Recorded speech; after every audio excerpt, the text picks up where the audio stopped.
I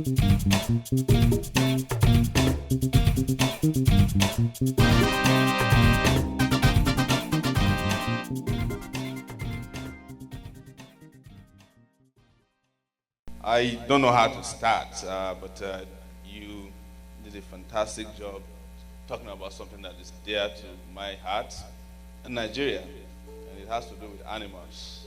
You talk about scapegoats. Nigeria has migrated from scapeing goats to scapeing snakes and scapeing monkeys.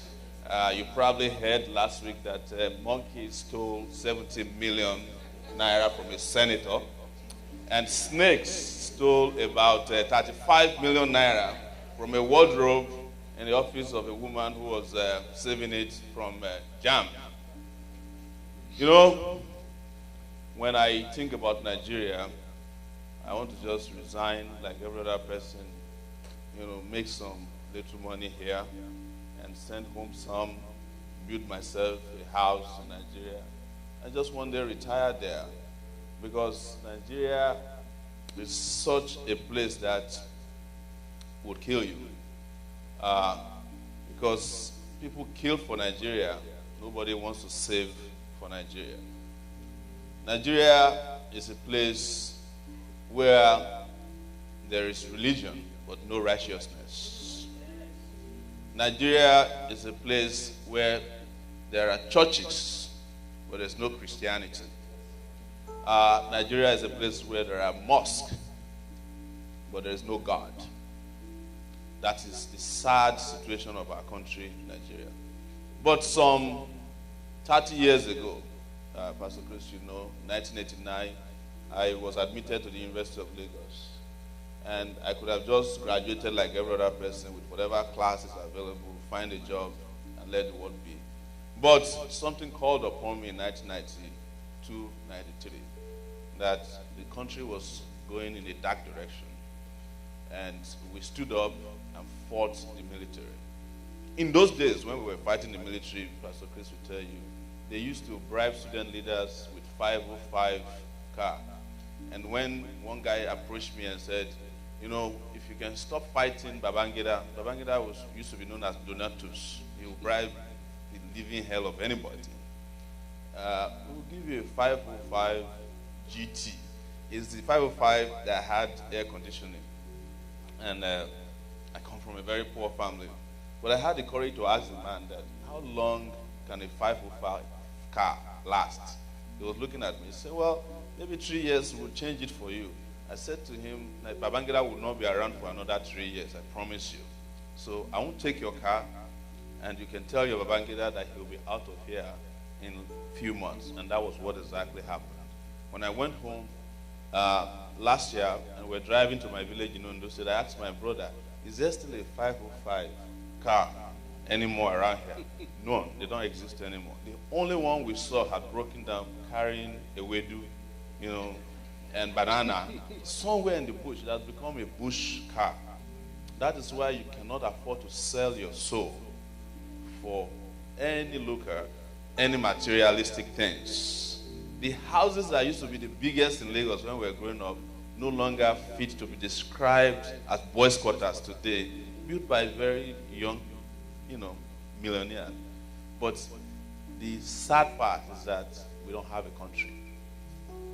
And the pharaohs of Nigeria are the ones that are flourishing. We, the Israelis, have been caged and in bondage. And each time we move towards freedom, and somebody is trying to part the Red Sea, sometimes we ourselves say, no, we don't want freedom. Let us stay here. But the time has come, this is 2018, that Nigeria must be freed. Yes, Nigeria must be freed, finally, from the hands of the Gerontocrats who have held the country down. Some of the guys that are ministers in Nigeria today, I knew them when I was in primary school in 1979.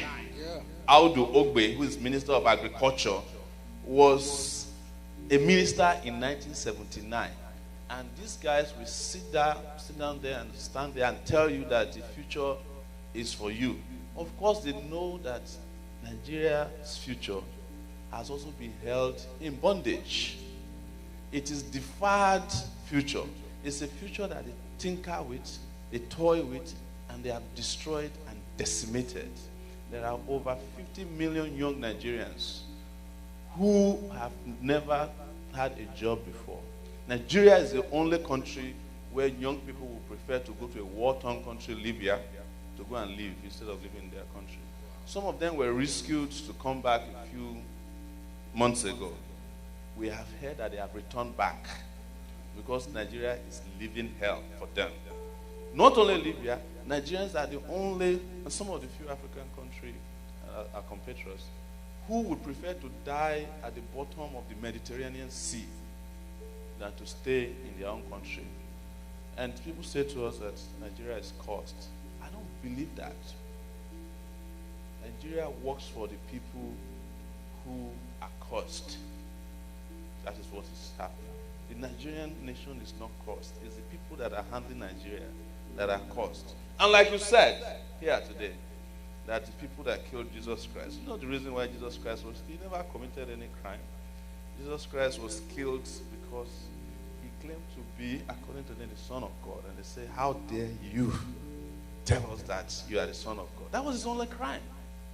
And when it was time for his prosecution, and Pilate said, choose between, because he wanted to free him, choose between Jesus and this other thing. They said they want Barabbas.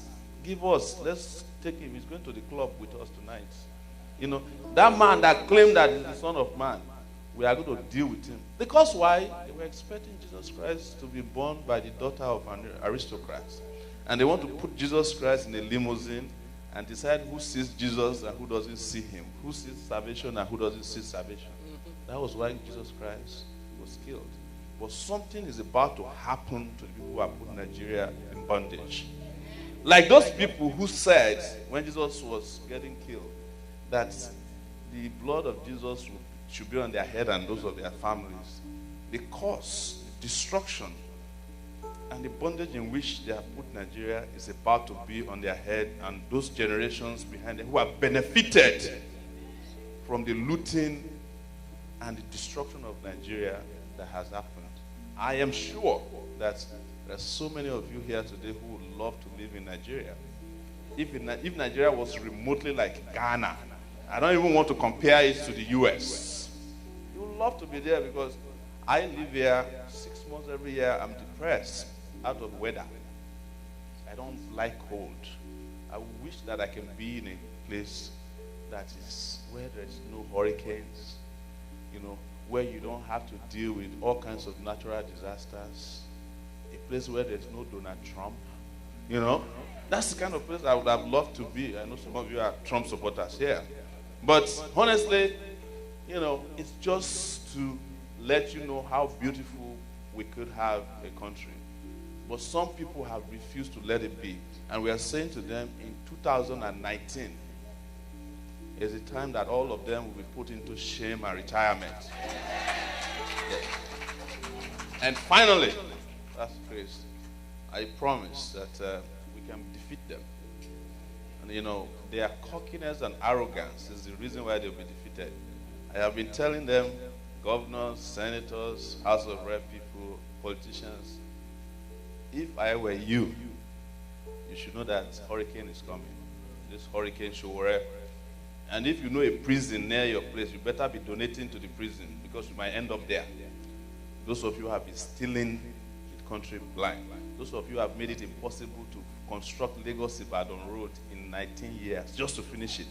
A country that cannot maintain 4 toilets at its international airport in Lagos. You cannot use their toilets.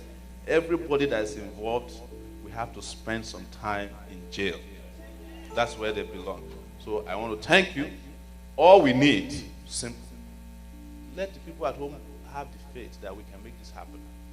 Secondly, we need a diaspora bond to release the bondage. And we are looking for just 10,000 Nigerians to donate $200 only to us, and he will give us $2 million to go and fight this battle, and we'll come back with plenty of change for you. Not this chicken change the APC gave you in 2015, the Association of Past Criminals, you know, or the PDP people deceiving people. We are going to come and give Nigeria a new lease of life. Thank you very much for having me.